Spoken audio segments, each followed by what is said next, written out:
we're blessed to have the speaker we have tonight. Is truly one of the more impressive changes of life that you're likely to hear about. Jang Jaswal spoke to our group a couple years ago, and it was tremendously affecting. And what he went through is unbelievable. And he did not stop, however, with his near-death experience, but he's continued to explore this mystery here, and he's going to catch us up a bit on that. Anyway, I'm not going to delay any longer. Please welcome Jang Jaswal. Thank you, Dave. Thank you, everybody, for coming over here to be courageous enough to beat this weather. As Dave told, my name is Jang Jaswal, and you guys can tell that I'm from India. I was born and raised in India, and I was born in a very religious Hindu family. My parents were great believers, and while I was growing up, I started following the rituals like my parents when I was young, very young.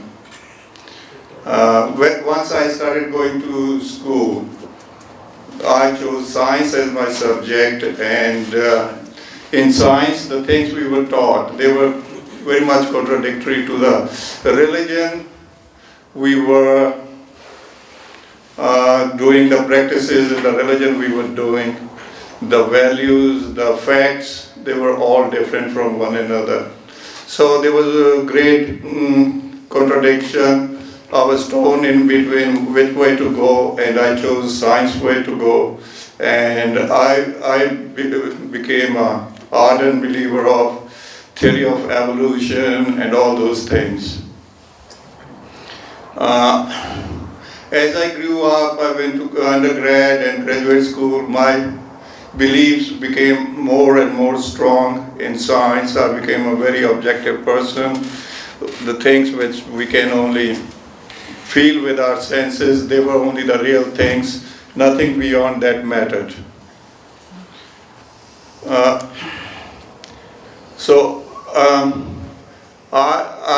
I became an atheist, an outspoken atheist.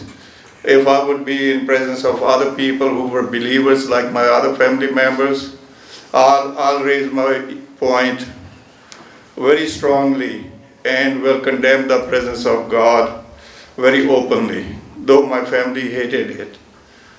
I read a lot of scriptures, Hindu scriptures, just to contradict their points.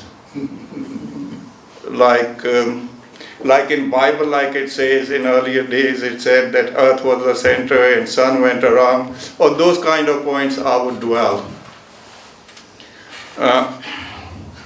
After that, after my graduate studies, I went to Fiji Islands. I was a teacher there for like about 6-7 years, and finally migrated here to States with my wife. Once I was in this country, I came with very high hopes, but here I was nothing. I had to take up menial jobs and everything just to survive. I drove a truck for a living. I was a security guard for like 4 or 5 months. And I was really kind of depressed at that time. I was under a lot of stress. My habits were no good either. I was a smoker. I used to smoke pack a day. I started liking the fast food, American fast food here, eating burgers and Kentucky Fried Chicken and Coke. That was my standard diet. No exercise. And soon all these things took a toll on me. I was like only 32 years old, 32, 33. It was in 89. I had my first heart attack. It took doctors a little while to establish that I was having a heart attack for the reason I was big, I was strong, and I was only like 32 years old at that time. At that time, they found two arteries blocked, and they did angioplasty. And I was released. I was a good boy for like about 2-3 months, and soon I went back to my old habits. Right? And again, I had a heart attack in '92. This time again, there were two blocked arteries, and the stents were very new in those days. They put the stents in. And then it became like a routine kind of thing for me. Like every 2 years, 3 years, I would have blocked arteries. 2, 3. I had blocked arteries in '95, '97, and then I had a stroke in the year 2000. In the stroke, I lost some action in my left side and my spatial orientation. I didn't know where I was for like 6 months. I didn't know. It took a while for all these senses to come in, or my brain, other parts of my brain took over those functions. And then I had another TIA 3 months later, in which I lost my left peripheral side, and that's a permanent damage. Even now I can see on my left side. I have to turn my neck around to look. Anyway, then I had a triple bypass following that. In the year 2000 it all happened, and soon, after that I was a little stable for a few years. Then 2005 I had another heart attack. 2007, 2008, 2009, 2010. Every year I would have 1, 2, or 3 stents implanted. By year 2010, I lost all the action of my kidney. My kidneys totally failed, and I was put on dialysis. First it was a home-based dialysis, hemodialysis, and after that it was, I had to go to the dialysis center. First it was peritoneal, then it was hemo. I had to go to the center, get it done 4 times a week. And by year 2013, I grew very, very weak. I couldn't take 2 steps at a time. I couldn't stand up. If I was sitting in a settee or in a chair, I wouldn't be able to get up. It would take me like an hour to contemplate that if I fall down, which wall will I hold to, kind of a thing. And I stopped eating. I couldn't eat anything. I lost all taste in my mouth and all the appetite. My kids, my wife, they tried everything. I would think about that, oh, I like that food. And they'll take me to that restaurant. I'll take just 1 bite or 1 spoon, and that would be it. Because I couldn't taste anything. And I talked to my doctors at that stage that this is happening to me, and they told me, they say, your body is preparing to die. They told me this is the last stage when a person stops eating, because your circulation isn't strong enough to absorb the things. So it is, any time it can happen. I asked them, how long? They said, maybe about 6 weeks to 8 weeks at the most. I could feel life slipping out of my body at that stage. I was total vegetable. Right? And at that time, my case was transferred to the transplant unit in Santa Clara Kaiser. They forwarded my case further to one of the very prestigious institute I don't want to name. And they refused the case. They said it's too complicated. Following that, somehow, doctors in UCSF, in heart transplant unit, they heard about my case, and he calls me, and the director of the heart transplant over there. And he said, we can do something about it if you're ready. He goes, I haven't done this procedure before, but if you let me know, if you let me do, then we can go ahead and there's a pretty good chance we'll be successful. He put a mechanical metal heart in me, which he has not done in a dialysis patient before. He has put that heart in other patients, but not in a dialysis patient.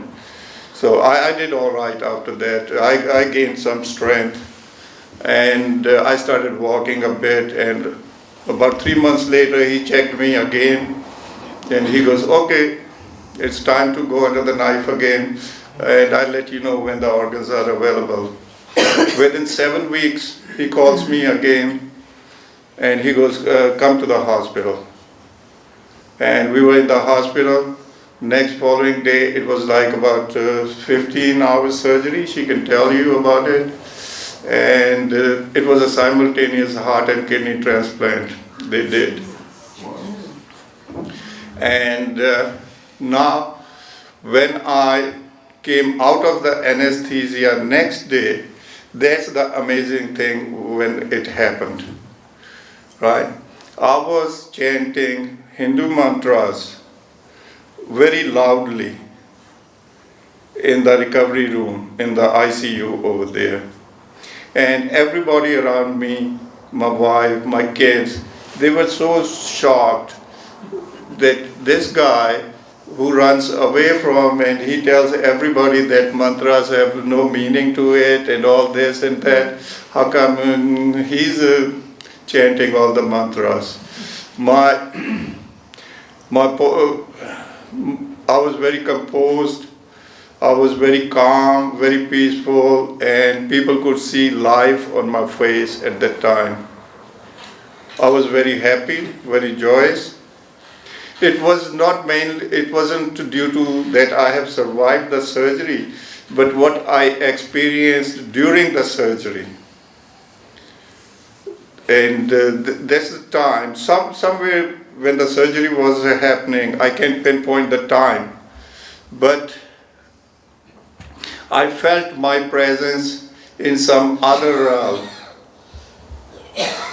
I didn't go through any tunnels or anything. I didn't see my doctors doing surgery on me, but I found my presence somewhere else. It was not my physical presence, but I could feel my presence, right? It was kind of a valley surrounded with hills around it, and there was a source of light on one side of the valley, right? Where I was, there was kind of a shade, and it felt like that place, it felt like I've been there before. It felt so peaceful, so calm, so quiet. There were no noises, no nothing. That I've been there before, right? And then suddenly I hear this voice, not heard the voice, but somebody was communicating with me telepathically. Like I was getting the message in my brain or in my mind. And the first thing I heard was, oh dog, you are here finally. That's what you wanted to hear. And I was taken aback a little bit. Why I've been called dog, and who's this person who's calling me dog? And then I realized that whoever was communicating with me was at some superior level than me, right? Some supreme being or something, whatever you guys want to call it, right? I've been atheist for so long, so still it's hard for me to say God was there, right? So I was, and then I had some questions in my mind that where I am, who I am, and whom I'm talking to. And I was getting this communication back that you know exactly where you are, don't pretend, right? And all the answers, who you are, what's your purpose, is within you. That was the message I got over there, that everything is within you. And then, when I was growing up, coming back to it, I was a very proud man at that time. I was big, I was strong, I'm tall, as you can see. And I was handsome in those days. Yeah, and I thought I was a very intelligent guy because we used to be on top of the university all the time, in the top batch. And all my friends, either they are doctors or scientists now. And so somebody communicated with me over there was, you think you're the center of the universe, but you are not. Let me show you the universe. And then my presence goes there. There was a little partition or separation between the hills, right? And there was a view out there, and I could see the whole universe from there, like all the planets going around, Earth moving on its own axis, passing by, and so the sun, the other planets. And that put the thing in real perspective, that I realized at that time that how infinitesimally small I am in the bigger picture of the universe, that how unimportant I am. And these are the major questions I had, and the communication I had from whoever was communicating with me. In the meantime, the source of light, which was on the side, it slowly came up, and the clouds up there, they separated, and the light started falling straight on me, where I was. Just like a rain or something falls on you, the light was falling on me, and it was the most wonderful experience I had, or I have in my life. It was at that stage, all the questions in my mind, they stopped. There were no questions in my mind no more, right? There was no curiosity. I was very much at peace at that time. It was full of love, peace, tranquility, blissfulness, whichever words you choose to explain it. And when the light, it was an amazing experience. It was the most loving experience I had in my life. When the light was falling on me, soon I felt like my existence was fading into the light. I started kind of melting into the light itself. And at that stage, somebody told me that, okay, this is the time for you to go back. This is not for your time to melt into it. And after that, my experience stopped there. I didn't see myself entering back into my body or anything like that, which other people explain. And now, how long it happened, I don't know. There was no time. It could have been a fraction of a second, or could have been forever. Because in that dimension, or at that time, there was no concept of time at all. So this is the experience I had, and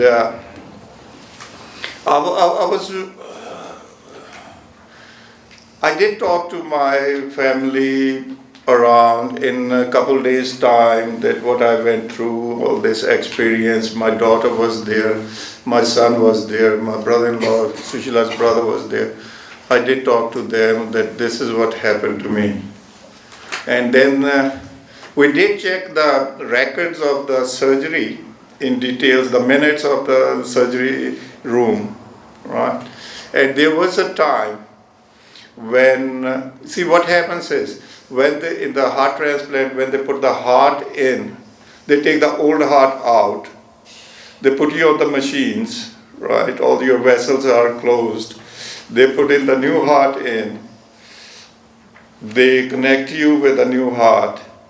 And now they take the machines off, and then they restart the heart. So the time between when they stop the machines and you start your heart, that's the time every transplant person is dead. Some of the heart transplant patients, they start right away, like on the first jerk, the new heart starts functioning. But in my case, it takes a little longer to start jumping. So it must be a few seconds. Physically, it must be a few seconds when I was dead. It wasn't like 10 minutes or 12 minutes kind of a time. It was about a minute or a little less than that, which I estimate. So that's as far as my NDE experience goes. Now the thing is, I was quite, like I discussed earlier with my background and all that, I was kind of not sure what was happening with me. Why did I have this experience? That was my question, that out of everybody, why I had this experience? And then after about a year, when I recuperated everything from the surgery, I felt strong enough. Then I thought to just go around and ask people about all this experience no more, just to come to terms with it myself. It was hard for me to absorb all this. And then I decided to go to India. Which other place would be better to go and ask these kind of spiritual questions than India? And I decided I'll just wander around. I didn't have no place, starting point where I would go. And then I was discussing with my friend Mel. I said, Mel, I want to go to India. He goes, what are you going to do over there? I'm going to be a wanderer. I'm just going to be wander around and just sit down, do people watching, ask people questions, what they think, those kind of things. And he goes, oh, that's a lovely idea. You want me to come along with you? I said, why not? Let's go. And then actually he told me a few of the destinations to go to, which would be interesting for this particular quest. And we both went to India. And we went to Varanasi. That was our first stop. That's what they call as Kashi, where Ramayana was written on the Ganges. And then we went to Bodh Gaya, where Buddha got nirvana or his knowledge. And from there we went to Haridwar, that's called as a gateway to God, that city. And from there we went to Rishikesh, that's a city of sadhus, saints. And we went to Dharamsala, the place where Dalai Lama lives. So we went to all these places asking questions from the people or having short discussions here and there wherever we met, whomever we could talk to. We met a lot of sadhus, some swamis, gurus, and some common people or some other people who were interested in spirituality. We had some good experiences, some not so good of experiences, but we learned a lot. The first thing which I learned from there was a guy told us in Bodh Gaya, I guess we were. He was a Buddhist person from Japan. We were talking about the experience, and he goes, experiences are not important. He goes, we tend to forget about the experiences. There's nothing in the experience itself. He goes, The thing to remember is what's the lessons you learn from the experience and move on. And that's true when I tell you about any experience which you didn't have earlier. I cannot do justice to the experience itself. If you have not tasted sweet, and somebody tries to explain you what sweetness is, there are no words, no way that person can explain you what sweet thing is. And the other thing is, if you dwell on your experience, you are being dragged into the past. You're not enjoying the present and now, which life is all about. That's the first thing we learned. And the other thing we learned about was that my question was how I can go into the same state again. Actually, a lady asked me in South Bay IANDS when I first talked over there before going to India. She goes, how can we bring that experience down to this earth and we all can experience the same kind of experience you are describing? And that was a very valid question. Nobody promotes that you die and then you see that experience. Right? It's all about here and now. If we can experience that kind of serenity, that kind of a bliss. And that's what we were interested in, and we asked some of the Swamis. And even we asked, what was his name? Karmapa. Yeah, we asked Karmapa, he's another high-ranking Lama from Buddhist hierarchy. There are 7, I guess they told us there were 7 hierarchies and Karmapa was top of one of them. And he did tell us that he goes meditation, especially analytical meditation would help a lot. And a lot of other Swamis did tell us about meditation. What we learned was that meditation will lead to an experience which is very similar or the same experience as near-death experience. What happens in near-death experience is you lose all your senses. All your senses are gone, and once the senses are dropped, that's the time your mind stops. Because mind is all related to your senses. Right? Whatever experiences we have now, in the past, and in the meditation again, when you sit down, you try to observe yourself, your own mind, right? And you will watch your mind working all the thoughts, and that's the time your mind drops. Am I making sense? Yes. Yes. Like it is kind of like you turn on the light and the darkness goes away. Once you start observing yourself, observing your mind, automatically your mind goes away, your thoughts go away. Once you become aware of your mind. Right? So the same thing happens in near-death experience.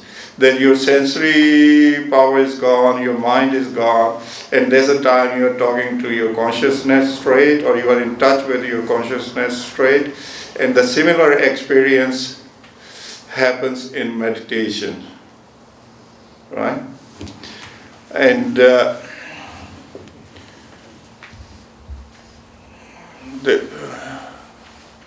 what else I wanted to touch on is, see, a lot of people, they get some gift from above, during their NDE experiences. I heard like 2-3 of the people which I heard, and they did mention that they did develop psychic powers and all that. But telling you, I don't have no psychic powers. Yes, the one thing I guess does happen is once your peripheral noise stops, your observation becomes very, very minute. You start paying attention to details, which in an ordinary life you don't, right? And that way you can pick up a lot of things. And probably they interpret as their psychic power. It's all right. I haven't got it. If they got it, good luck to them. And the other thing is about telling the future. I don't know if I would be ever interested in knowing my future. Why would I want to know my future? It's the mystery. Let the mystery unfold by itself. That's the beauty of future. Why would I know that I'll win $1 million in 2 weeks down the line? Why? Or I'll die 10 years down the line. What good is that gonna do? At that time, I'm not enjoying the present life. I'm just happy about what I'm gonna get 2 weeks down or 10 weeks down the line. Life is all about present, now and here. The other question which I'm asked a lot is, what you learned about purpose of life? What's the purpose of life? Life doesn't have no purpose. Life itself is a purpose. Living a happy, joyful, blissful life is the goal, the purpose. So, since life itself is a goal, itself is a purpose, there is no purpose, no goal, nothing towards life. That's the way I look at life now. See, the thing is, when your mind is not there. What you have to do to find God? You don't have to do anything. You have to do nothing. Because God is present everywhere. It's within you. It's outside you. All you need to do is realize it. And how you want to realize it? Since I've been talking about mind always plays a lot of tricks on us all the time. We are always in a state of some kind of a fear. Fear of one thing or the other. If nothing else, then fear of unknown, some people say. Right? I'm gonna lose this, lose that. What if this thing happens? There's always what if this thing happens? What if I get sick tomorrow? Where I'll get my money from? What will happen to my house? What will happen this and that? That's everyday questions which go through our minds all the time. So what we want to do today is we want to be greedy, earn more, because tomorrow something might happen. It's all, but if you look at present, what's happening to you? Nothing. You are well fed. You are all wearing warm clothes. You are good. You are enjoying a nice talk from me. Yeah. So what's there to worry about? Nothing. Right? So mind will always take you into what if situations. They are all hypothetical situations. Right? And there is no logical answer for any of those questions. If you ask me, what if this thing happens, I will have no answer for you. Because I think that's not a question. Like, I give you a simple example. There were two friends sitting down together, although they were walking in a jungle kind of a situation in a rural area. And one friend says, to us. What if a lion comes here right now? The other friend goes, oh, I'll run away to that corner. He goes, what if lion comes and follows you over there? He goes, I'll climb up on the hill. He goes, what if lion comes up on the hill? He goes, I'll go down the hill. And he goes, what if he comes down the hill? He goes, I'll jump in the stream. He goes, what if lion jumps in the stream? And he goes, hang on, tell me one thing. Are you on my side or on lion's side? So that's the answer to all the hypothetical questions. So there is no answers, there's no questions when you are in present and now, right? And once you stop this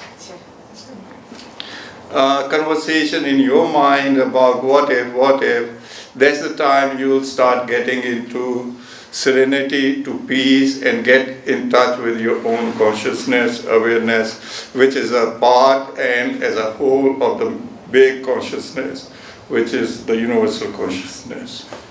And I guess that does it. It's 8:30 now.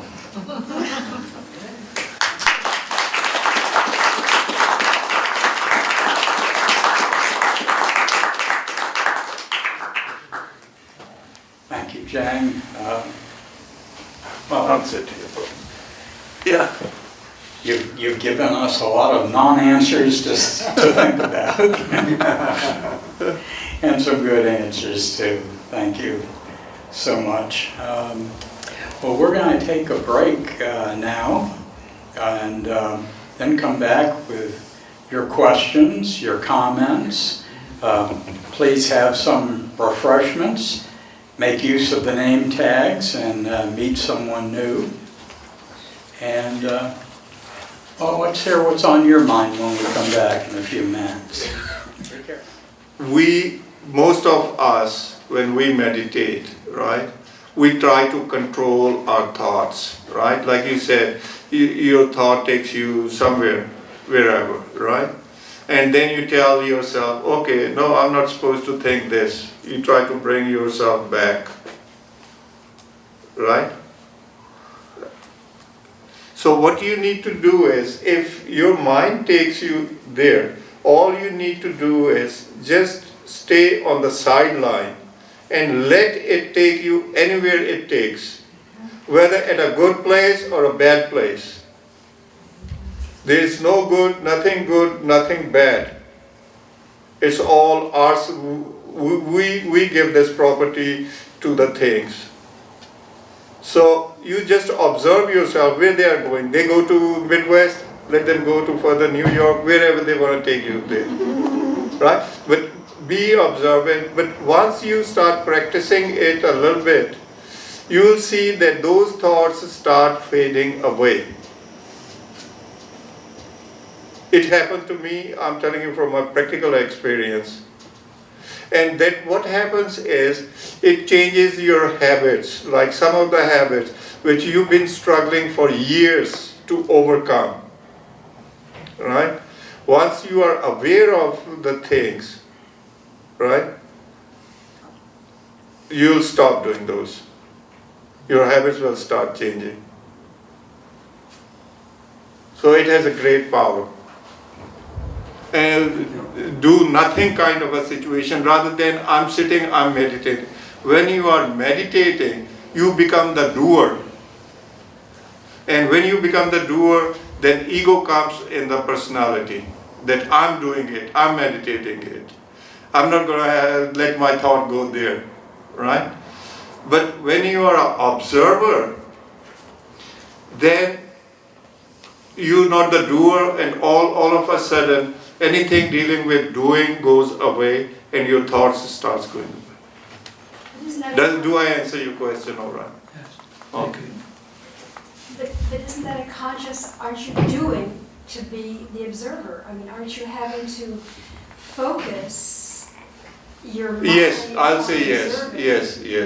yes.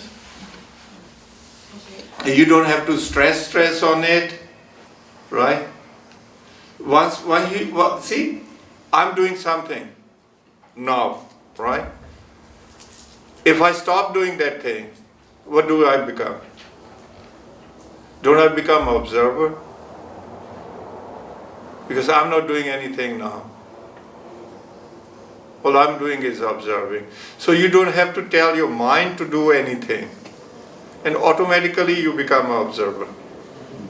You don't have to like stress that you are an observer. If you stress, the same thing happens, not to think about this, not to think about that. Yes, sir. May I ask two questions, please? Yeah, go ahead. What do you say to a colleague or friend who expounds to you the atheist viewpoint after having had your experience? And the second question was, did you encounter anything that gave you a sense that reincarnation is... Okay, let's deal with the first one. What would I tell my friend who is of kind of an atheist? I wouldn't say him anything. Right? It's his choice. His eyes will open one of the days himself. These things have to come from within rather than being taught or read. Right? Nobody can tell anybody anything, especially these days. So true. Yeah. So it's more of the feeling. Once people starts getting wiser, they're coming off the age, they start thinking because they have done everything, whatever was materialistically needed in this world, right? Once they pass that threshold, they start thinking about the other thing, about the spirituality and things. Probably then the things start sinking in their head a lot better than when they are younger. So the other question is Reincarnation. reincarnation. Okay, it's a question which has been asked to me many times. Whether reincarnation happens or not, I will not worry about it at all. Because again, as we've been discussing all this time, it's going to take you to the future. And you will stop to, all I'm saying is, it's only here and now. And try to stay in this, whatever you are doing, try to be aware of that thing now. Rather than letting your mind going, if reincarnation happens, well and good. If it doesn't happen, it doesn't happen.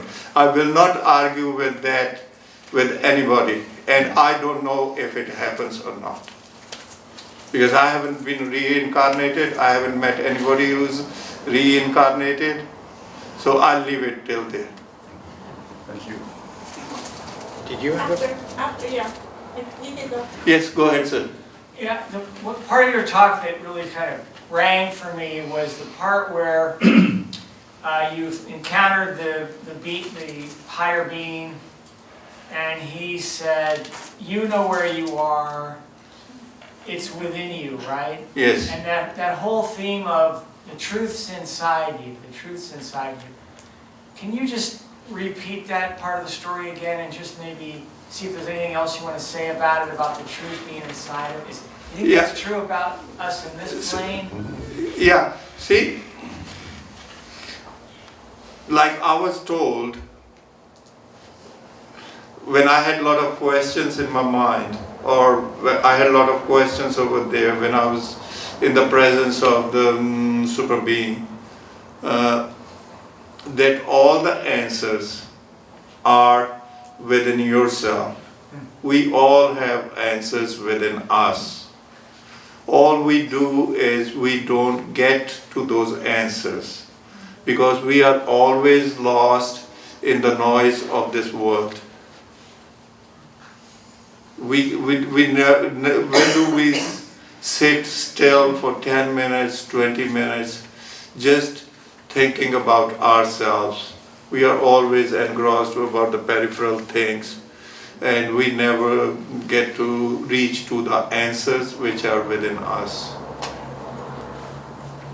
Is it okay?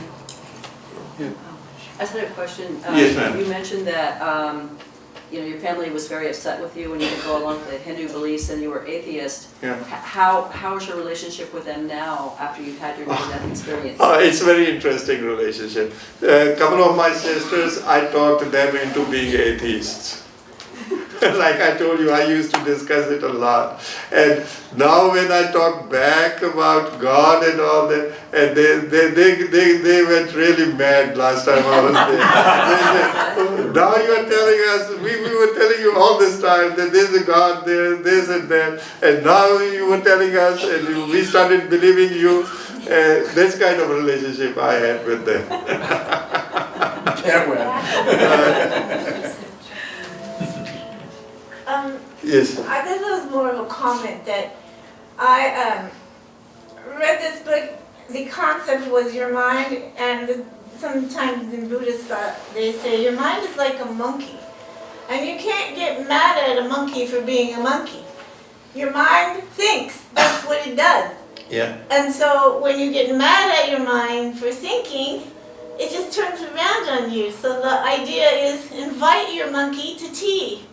And have a share a cup of tea. And this experience worked for me is I worked in birth work, and women are, well, if you've had babies, you know, your mind can really play games. So I think your mind is like a monkey right now. Just give it a banana, you know? Give your mind another thought. If you're thinking a thought that's, your mind doesn't want to stop thinking, okay, think flower, you know, create a thought. Because your mind, if you say don't think, to me, that's just It's like not going to work. It's you not just going to work. fill your mind with another thought. Yeah.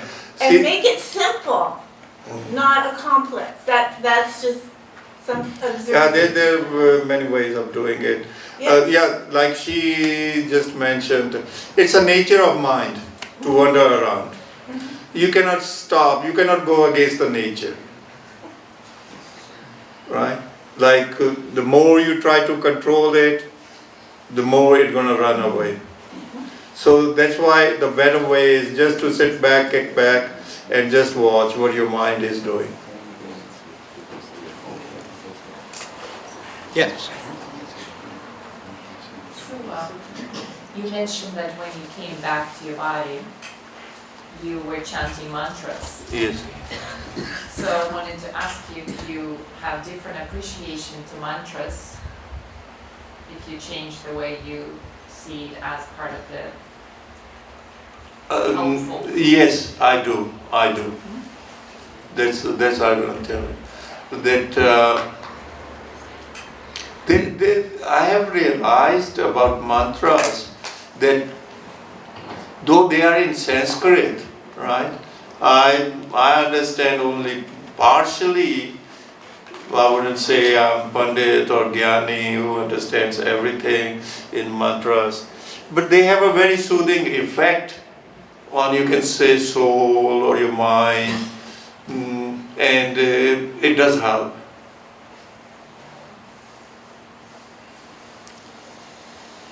They say mantras are from the God directly, right?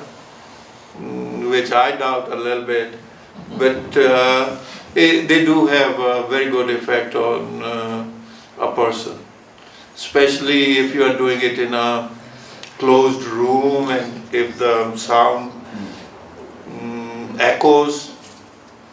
That's why the temples in India, they have a dome on them, kind of where the sound of bells ringing and mantras can resonate. And it has a lot of effect on the body. And it takes you into that, it helps you to take into that frame of mind where you want to go into meditation and all that. They are, I guess, the preliminary requirements for some of the people to start meditation. See, I was so deadly against all the rituals before. Now, I guess some of the rituals, to some people, they do help into that frame of mind where they want to meditate, they want to go deep into themselves.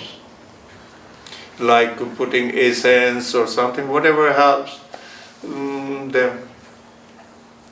And mantras is one of the parts. That's the way I look at it. I want to say like the mantra is in the present, then it's in the foreground, so in the background then becomes your mind and your thoughts. You know, if I'm focusing on my breath, then I can get a distance from my thoughts. They're just, never mind. This is my question. If I think about the present, what if you're really uncomfortable in the present? You're at the dentist's office. You have to be just aware of it. You have to just watch yourself, right? Yeah. And your uncomfortness, why you'll start, when you become aware of yourself, you start realizing what I'm uncomfortable about, and you'll start feeling that you're not uncomfortable at that time as you were earlier, a second before. Once you become aware of the situation. It's drilling in my mouth. Yes, that Yeah, hurts. yeah. That hurts to me too. Yeah, so Let me tell you, the hurt or the pain is a concept of mind. See, what they do is when they give you anesthesia, any kind of anesthesia doctors gave you, your mind stops too. It's not only your nervous system stops, your activity of the brain, total activity of the brain stops. When they map your alpha rays, beta rays of the brain, they say that they stop totally. So that's why where I was, okay, coming back to your pain thingy. And once you become aware of it, your pain threshold will go low. I guarantee you that. Because, see, some people perceive pain differently. The same thing, same injection may be very painful. You might be crying or shouting, oh, this and that. To other person, it might not be as bad. To me, my personal experience is perception of pain is more painful than pain itself. When I went through all these surgeries, one time a doctor came to me. I had all these like 16 tubes coming out of my body. There were some steel wires going through my neck, 2 from both the sides of my neck. Probably they had something to my heart in case it stops to jerk it right away or something. And the doctor told me, in the morning round he comes, he goes, we're going to take those wires out this evening. I said, how are you going to take these out? He goes, we're just going to yank them out. You won't believe, I couldn't rest of the day. I couldn't. How are they going to do it? And I was in pain, just even before anything. For next 4 or 5 hours, I was real suffering, right? And when the time came, he came inside, he pulled the curtain, and he goes, oh, Jay, how you doing? I said, good. He goes, just take a deep breath and hum. I just took a deep breath and I go, and then he goes, it's all done. You understand what it is? That's what pain is all about. And I've seen these American people here, they are more sensitive to pain than we Indians are. I don't know why.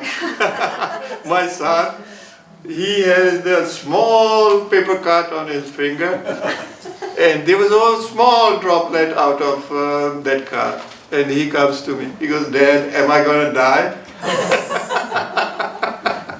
Yeah, go ahead, man.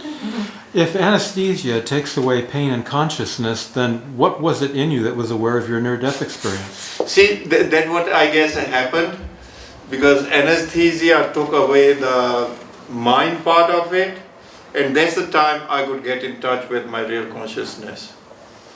That exactly that what happened. That I didn't do no effort to do it, but it happened chemically once the mind was all numb. There was no mind at all. So it was so easy to get in touch with my consciousness. And if you can be in the here and now anywhere, then can you say that there's anything particularly spiritual about India? I guess it depends on everybody's perspective. For me, yes and no. Like with some of the people we met, they were very spiritual, they were very elevated spiritually, and there were other people who were just actors over there, pretty good actors.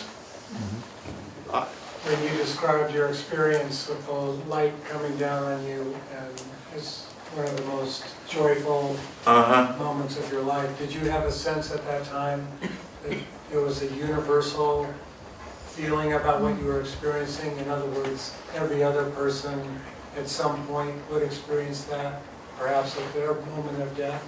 I wasn't thinking anything at that time, and all I was enjoying that particular moment, that particular bliss, right? I didn't have no thoughts, as I explained to you, at the time at all. That was there was a total calmness. I didn't think about any other person. I didn't think about, a lot of people say that when they are up there, then they think about their kids here, especially women I've heard talking about, and then they wanted to come back here to see their kids, to grow and everything, to do their maternally duties. But I didn't have no thoughts at all. Nobody, not my wife, my kids, I didn't think about anything else. I wasn't thinking at all. Let me put it this way.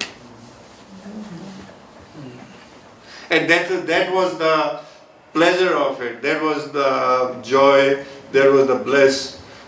That when I was not thinking anything, not even thinking of asking any question from the Supreme Being. Yes, yes. How has your health been since the 2 transplants? Oh, I was talking to somebody earlier. In heart transplant cases, rejection is very common. Doctors, they tell you that it's not a question of if, it's a question of when. In first 5 years. And we are a group of like what, 35 people now in Santa Clara Kaiser. The people I know, everybody had 1 or 2 rejections, but thank God I'm doing all right. I never had any, even slightest rejection. I had few problems which are not related to heart at all. My immune system is suppressed, so sometimes I have a little allergy here and there kind of thing, but nothing serious. I didn't have no problems. Yes, sir. Jang, since your wife is here, I don't want to put her on the spot, but would you want to talk about Jang and how he's changed from before his near death and now what he's like? Yeah. Hi everyone, I'm Sushila. So your question was what has changed in Jang? Yeah. Well, he's calmer than before and he respects the religion now. He discusses that with people, he can talk. He doesn't deny it like he used to before. Like at home I would say, let's have a prayer, the Hindu prayer, to purify the house. The Pandit comes home, it's a ritual in India. So we would do it. He'll say, okay, for your sake I'll do it. The Swami would come from India, would sit and we'd have this prayer. We have a group of people like you come home. But at those times he wasn't into it. He would say, okay, I'll do it because you want it. But nowadays, like, okay, he has some thoughts about it, that there is something up there. He doesn't say the word God, but he does say that there is a superior being, somebody is guiding it. Life is in his control. There's something up there. You may call it whichever religion, whichever God you may call it by name, but there's a superpower. And the day after his surgery with that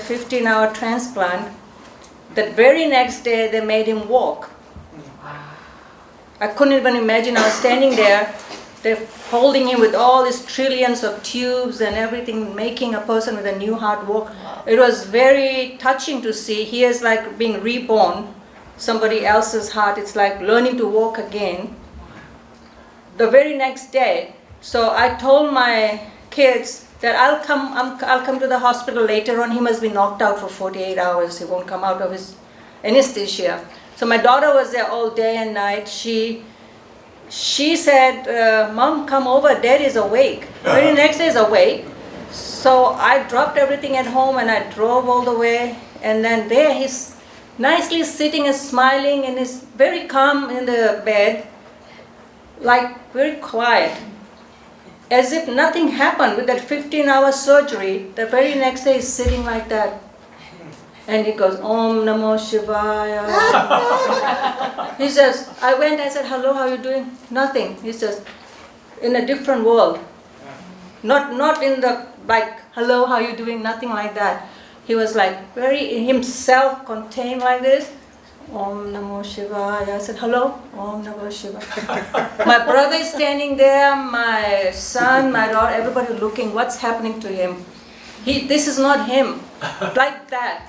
Overnight. So he's changed, he's not materialistic. He says, don't worry, don't bother, money doesn't matter. In fact, he gives to people than expecting anything. So he realized what life is, it's who you are, from head to toe, soul. All the rest is materialistic. It doesn't make you any well-being. Yeah. And then he cooks food nowadays. I work, so I get home. He'll text me what's for dinner, and he has the whole meal ready.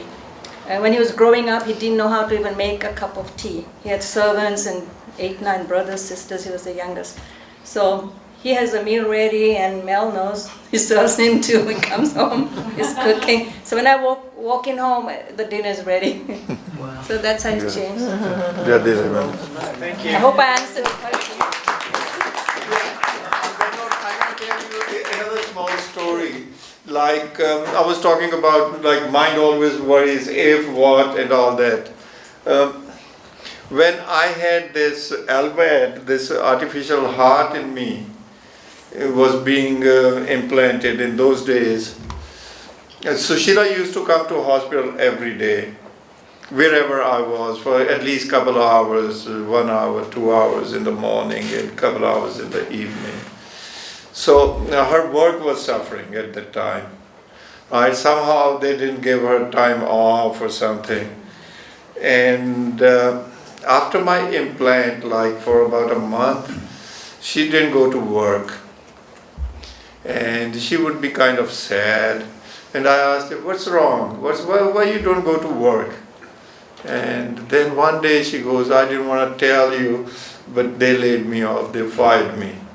So why did you got fired? It was like, I was working for like 27 years over there. They say, because I was irregular and I didn't attend some of the meetings in the morning, and then my boss fired me. And she goes, now what's gonna happen? I said, what's gonna happen now? She goes, we lost medical insurance. Because medical insurance was through work. That was her biggest worry, and we were in that state now. And I told her, I said, whatever happens, happens. We don't have no control over the situation now. Let's see, whatever happens, happens. And I, at that time, when Dr. put LVAD in me, he told us that I need a special caretaker for next 3 months. They wouldn't even release me from the hospital, or they wouldn't promise to put a LVAD in me till there was a dedicated caretaker with me, because they cut a hole in here to take all the wires out, to give it a power. I had to wear all the batteries, all the blah blah things. Right? So somebody had to do dressing every day, like it would take about 1 hour just to do the dressing aseptically under like bacteria-free conditions and all that. Right? So she started taking care of me in those days. And exactly after 3 months, she got a better job, like 10%, 20%, 15% paying more, and a better position. And see, what I'm trying to put a point is, everything, somebody knows how to put everything in order. Our worries are just nonsensical, right? And if she wouldn't laid off from work, she wouldn't have taken time off to take care of me. So it was just, everything was so systematically put in order, and everything happened for a reason. So whatever we worry, what if this thing happens, that thing happens, it doesn't make sense. Let's thank Jang.